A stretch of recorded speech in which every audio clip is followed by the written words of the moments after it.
this is the measurement there. There is an implied decimal point here, but we did not put that decimal point there. In this case, we cannot determine how many sig figs we have here.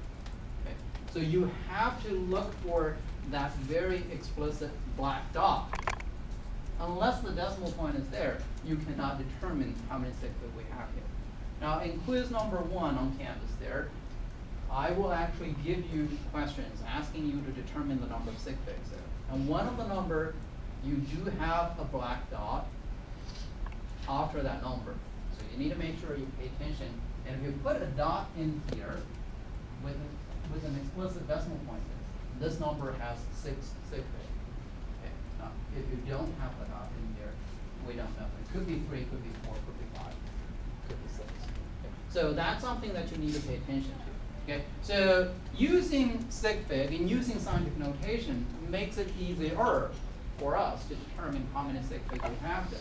All we need to do, we don't really care about the exponential number. All we need to focus on is how many sig figs are in the coefficient here. 1.23, 3 sig figs. Okay. 1.230, 0 after an explicit decimal point is significant, so 4 sig figs. 1.2300. 5 sig figs.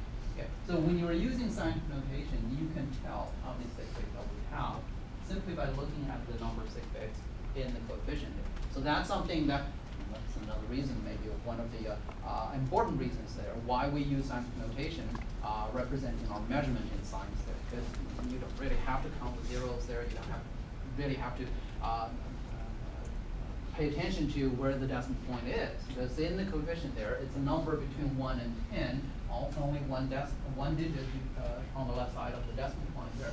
So if you can determine the number of sig figs in the coefficient, you know the number of sig figs in the measured quantity there. And that's another reason why we use scientific notation there. Okay, so when you do scientific notation, when you deal with sig figs there, these are the basic rules there. And again, we talked about each individual rules there, and this is a summary there. And you need to remember these things.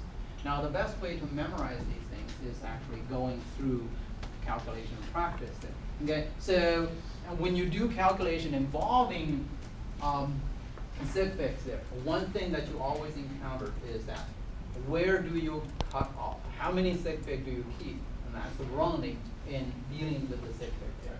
Okay, so this is the rules that these are the rules that governs how we round the number after the calculation or after the measurement there. Okay, so we need to find the last digit that we need to keep and determine the number of sig figs. How do you determine the number of sig figs? Well, we'll get to that point a little later there. Now you need to check the number that that is immediately to the right for the number that you're supposed to keep. If the number is less than 5, then you trunk everything off after the digit you're supposed to keep and keep the number as it is.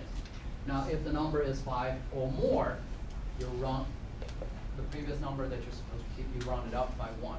Now, this is actually consistent with the grading policy that I put in the syllabus. So 89.4, okay, 89.4, and well, 89.5 will be rounded up to 90. 89.4, 4 is less than 5, you trunk it off, you have 89. So you don't get an A when you have 89.4%.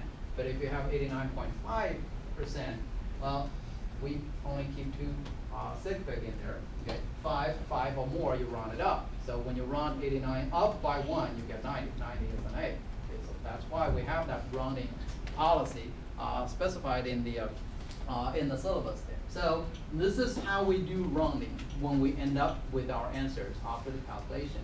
Now, there are different rules governing different types of operations that we do.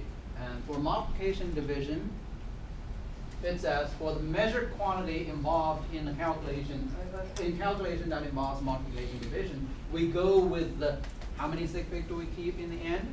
We go with the smallest number of sig figs. Okay. For addition and subtraction, you go with the least precise number. How do you determine precision? Well, the number of decimal places will determine the precision. So when you do addition and subtraction there, you go with the least precise number, meaning the number with the least number of decimal places. And when you do multiplication division, you go with the least number of sig figs. You're counting the entire total number of sig figs when you do multiplication division. So these are the rules. The rules are very dry, sometimes can be boring, and we will look at some examples a little bit later involving different types of calculations there. Now, one thing you do want to pay attention to, exact number. Exact number will never limit the sig fig in your calculation. So remember, the conversion factors we will be using in our calculation are treated as the exact numbers. So if 1 inch equals to 2.54 centimeter, you're converting, say, 12 inches into centimeters there. That 1 inch equivalent to 2.54 centimeters. You don't consider the sig fig in that quantity. That's an exact number. That's not a measured quantity. 12 inch, 2 sig fig. That's your measured quantity. So when you do the conversion there, you go with 2 sig fig there. Okay? Even though 2.54 centimeter, you have 3 digits in there. You don't use the term sig fig there. So that's something that very important that you need to pay attention to. So some examples about doing the calculation with the measured quantity. If you are given this particular operation there, 23.50 divided by 0.2001 times 17. If you punch it in the calculator there, this is the calculator most likely, this is the calculator will show you. Your calculator knows nothing about sig fig. You need to determine how many digits you keep, how many sig fig you keep in your calculator. You can't just report whatever the calculator tells you. Now, these are the measured quantity. So this number has 4 sig fig. This number has 4. This number should have 5 sig fig. Is it? Oh. 0 does not count. Okay. The zeros in between 2 zero numbers. 1, 2, 3, 4. Okay. This number is 17. Only 2 sig fig. So when you do multiplication division, you only keep 2. You go with the least number of sig fig. The least number of sig fig, 2. The answer should have 2 sig fig. How do you represent this answer with only 2 sig fig? Well, we know these 2 numbers, these 2 digits are the digits we are going to keep. Okay, so you're going to run everything up. Now, the easiest way to represent the sig fig is using the scientific notation. So if you convert this number, decimal number, into scientific notation, this is what you get: 1.996501749 times 10 to the third. Why 10 to the third? Decimal point is here. You moved it 1, 2, 3. You moved it 3 times to the left. Therefore, 10 to the third. Positive number. Okay.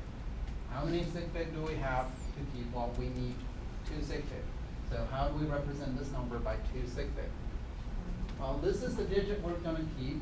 The number immediately to the right of the number is 5 or more. So we're going to round this number up by 1. Well, when you round 9 up by 1, it goes to 0. Okay. And then you round the next number up by 1. 2.0 times 10 to the third. So this would be the answer for this particular calculation. Now, if you punch in the number on the calculator, this is what you get. When you report the result of that calculation, this is what you need to put in your report.